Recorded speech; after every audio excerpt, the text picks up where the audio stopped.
Eh bien bonjour à tous messieurs dames, bienvenue sur cette nouvelle vidéo, j'espère que vous allez bien, c'est Fukio. Aujourd'hui on est le 13 septembre 2022, il est exactement 22h08. Les marchés américains ne vont pas tarder à clôturer, ça va être les dernières remontées.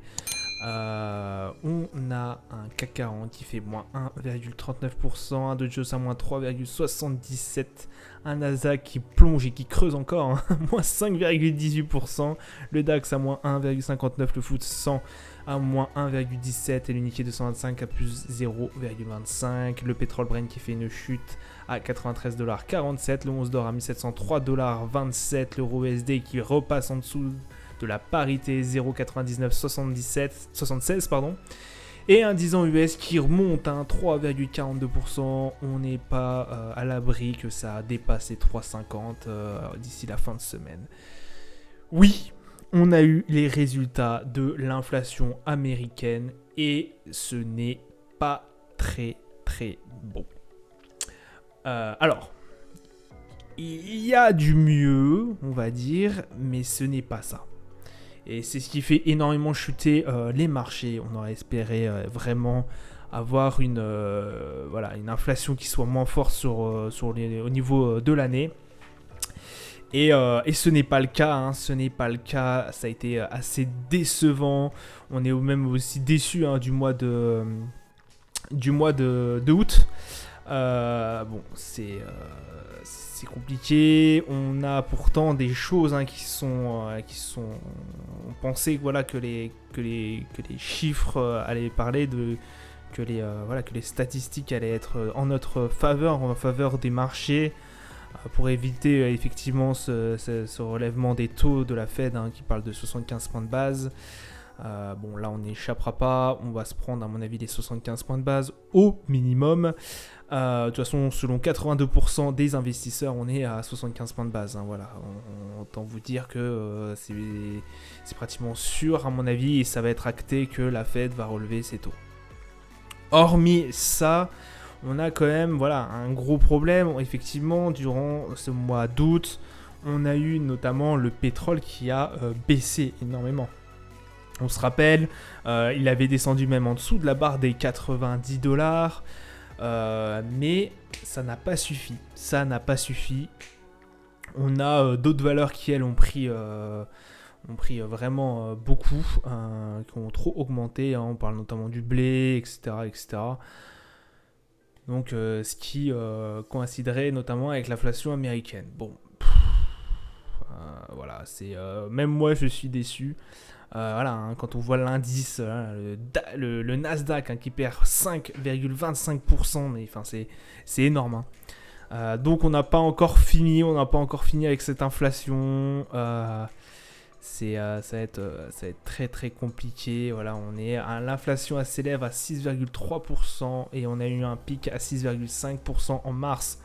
On est vraiment très proche du pic. C'est pas fini. Et on pensait en avoir fini, mais non, ça va prendre encore quelques mois, peut-être quelques années, avant que cette inflation redevienne stable et avant que cette inflation redescende. Donc ça va être compliqué, ça va être encore une bataille qu'il va falloir mener. Donc là, 21 septembre, je crois que c'est là, effectivement, qu'on relève les taux. Donc préparez-vous, parce que là, ça va taper fort. Les marchés du coup commencent à anticiper, c'est pour ça que vous avez ces valeurs là, moins 5% sur le Nasdaq. Le Nasdaq, on sait qu'il est extrêmement dépendant aussi du relèvement des taux, donc il y a pas mal de choses qui peuvent rentrer en compte et qui impactent fortement aussi le marché, quand vous avez le 10 ans US qui est aussi à plus de 3,40, on recommence à repartir sur les mois de mars, oui effectivement, Le mois de mars, on avait dépassé, je crois, les 3,60 de tête. Je crois qu'on était à plus de 3,60. Enfin, ça va être compliqué, quoi. Pareil, l'euro, finito. On est parti en dessous, là. Donc, heureusement que le CAC se maintient. On est à 6300, 6245. Franchement, ça va. Moins 1,39%, ça va. Mais bon, on a laissé après tourner les marchés américains et puis là c'est la dégringolade. C'est vraiment la grosse dégringolade. Waouh. Donc ouais, cet indice, cette inflation américaine, bon bah ça nous a classé, ça nous a claqué là. Hein. Donc bon, ça va être compliqué pour la semaine là. Cette semaine va être très compliquée. Je pense qu'elle va être dans le rouge, hein, rouge pétant. De toute façon, moins 5% sur le Nasdaq. Enfin, je veux dire, essayer de rattraper ça, ça va être compliqué. Du côté des valeurs, on a quand même Engie qui s'est adjugé 2,9%. Effectivement, il y avait l'Union Européenne qui a envisagé de proposer des taxes exceptionnelles et temporaires sur les entreprises pétrolières, gazières, etc. etc. Bon, Engie s'en fout, hein, puisqu'effectivement, elle est l'unique distributeur d'énergie et donc n'est pas concernée par cette mesure. On a aussi la Deutsche Bank, du coup, qui a relevé son objectif de cours sur EuroAPI, qui l'a fait du coup monter de 3,42%. Donc Deutsche Bank qui estime de 20 à 22 euros l'action. Voilà, tout en maintenant la recommandation achat. Donc ça a profité fortement à EuroAPI. Voilà. Du côté du calendrier d'annonces économiques, donc du coup on a eu l'indice de confiance des consommateurs et du coup des entreprises au niveau de l'Australie à 2h30 du matin.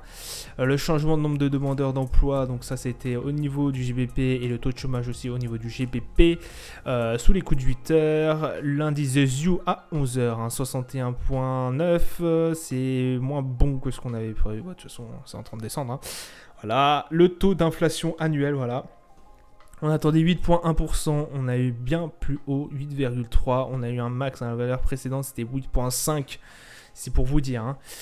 Donc là, voilà, hein, taux d'inflation de base annuel, voilà, c'est pareil, hein, on n'est pas bon. Hein, on attendait 6,1%, on est à 6,3%. Donc là, ouais, c'est pas bon non plus, quoi. C'est vraiment décevant. Alors...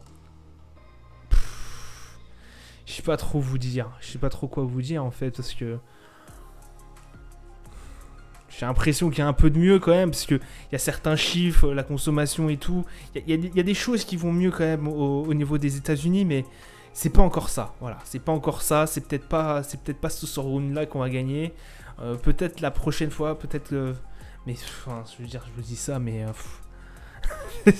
Là c'est un gros coup dur quoi. On était bien parti, on avait eu les résultats de l'inflation au niveau de juillet, c'était bien placé. On n'avait pas eu d'inflation au niveau de juillet, c'est pour ça que c'était remonté. Enfin vraiment ça pouvait être intéressant et puis là ça nous claque ça, bon bah voilà.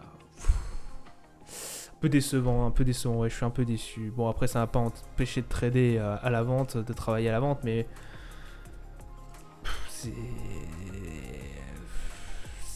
il y a des indices qui nous montrent que ça va un peu mieux et puis ouais, la consommation, etc. Même les chiffres du chômage, je crois que de tête, ils n'étaient pas si mauvais que ça. Enfin, vraiment, il y avait des choses qui étaient intéressantes. J'y croyais vraiment à cette possibilité que ça reparte à la hausse. Bon après, faut pas se leurrer non plus. Hein, on rattrape pas 8% et quelques d'inflation comme ça en claquant de doigts. Hein. En 6 mois, c'est pas possible. On a trop laissé traîner. Vraiment, je suis d'avis de ceux qui partagent cette opinion qu'on a trop laissé traîner cette inflation et qu'il aurait fallu la corriger bien plus tôt. Bref, 14h30 du coup, demain, on a le PPI mensuel hein, qui est sorti aussi de l'US, au niveau des US, et le taux d'inflation à 8h. Bon, le PPI, c'est pas ça qui rattrapera cette journée, je pense, même s'il est bon. Voilà, au niveau du marché, alors on a le CAC 40, hein. Le CAC 40, alors oui, on l'avait laissé à 6200 et quelques points, bon là, sur toute la journée, ça clôture à 6192 points, voilà. Donc là, grosse barrette rouge aussi, là, on commence à redescendre. On avait passé cette barre hein, des 6200 points hein, qui commençait à être... voilà, on s'était réjoui hier qu'elle est cassée à la hausse comme ça. Début de journée, vraiment, hein, on est pratiquement allé chercher les 6004 hein, pour vous dire le truc, pour vous dire la volatilité de cette bougie. Et puis là, on est redescendu. Hein, on a au moins perdu 2-3%. Quoi. Au niveau du Nasdaq, bon, le Nasdaq... on est en train de creuser là. Sur cette journée, faut vite que cette journée se termine là pour le Nasdaq parce que je pense que là c'est. Regardez là, on a englouti en une séance, on a englouti 4 séances de hausse. C'est hallucinant. Et là on arrive pratiquement sur les plus bas. Hein, voilà. On va arriver sur les ranges les plus basses ranges. Donc ça va être de la baisse, hein, à mon avis. Hein. Là, 5%, peut-être pas aussi fort, mais ouais, je pense que ça va être de la baisse, hein, pour demain encore. Hein. Bon, en tout cas, pour le reste de la semaine, je pense que ça va baisser. L'euro USD, c'est pareil. Hein. L'euro USD, on avait bien commencé la séance, la journée, pardon, et puis là, c'est en train de se casser la gueule. Vivement que ça ferme aussi, qu'on creuse pas encore plus. Donc voilà, au niveau du Dow Jones, bon bah, voilà, là on arrive vraiment sur les plus bas. Hein. Là, voilà, la dernière barre là, elle est ici, hein, 30 000 et quelques points, où on avait gratté 2 fois ici, mais vraiment. Ah non, pardon, j'ai rien dit. J'ai pas vu. Ouais, bah de toute façon, on a une barre, hein, ici, une petite barre aux alentours des 30 000 et quelques. Hein. Mais effectivement, ça reste un petit souci. Ça reste un petit souci, voilà, on arrive vraiment dans une range, là, si on prend la grosse range entre les 31 000 et les 29 et les 30 000 et quelques, ouais, c'est les ranges basses, là, qu'on commence à retoucher. Bon, bah, voilà, on peut rien y faire, hein. Le DAX, c'est pareil, hein, 13 700... oui, 13 071 points, pardon. Là, on est vraiment aussi sur les plus bas. Alors, le DAX, lui, c'est plus chaud. C'est plus chaud. Le DAX, on sait qu'il n'a pas énormément... Alors, s'il a rebondi au niveau du mois d'août, il avait fait une belle remontée, mais pas non plus spectaculaire qu'on en avait pu voir avec notamment le Nasdaq. Hein. Le Nasdaq, je vous rappelle, voilà, bon, c'était un peu plus spectaculaire, on était bien remonté. Bon, là, j'avoue que ça casse un peu, mais on avait bien remonté quand même. Et là, le DAX, je le trouve pas... Ouais, si hier, il avait bien monté quand même, c'est ce qui lui sauve un peu, mais... On reste quand même très très fragile au niveau du DAX. Hein. C'est un indice allemand, messieurs, dames. Indice allemand, l'Allemagne elle fait un peu la gueule en ce moment. Donc faire attention quand même. Le Brent, lui qui fait pas grand chose, hein, aujourd'hui, qui est à 14,20$. On est toujours entre ces 95, 84 et les 93,38. Voilà, de petites résistances que j'ai collées là. Et le gold, pardon, qui lui a atteint les 1700, donc la barre des $1700 et quelques, qui va la retravailler, à voir si ça va recasser, à voir si ça va remonter, comme on a pu voir là, sur cette belle remontée. Là, on avait eu, effectivement, il avait travaillé 2 fois et puis il était remonté. Bon, là, à grosse annonce, boum, ça part à la baisse. Donc voilà. Restez très prudents sur les marchés. C'est tout ce que j'avais à vous dire, vraiment. Regardez un peu les nouvelles, trader avec précaution, et puis voilà, ce sera le conseil de la fin. J'espère que cette vidéo vous aura plu, je vous dis à plus tard, ciao ciao.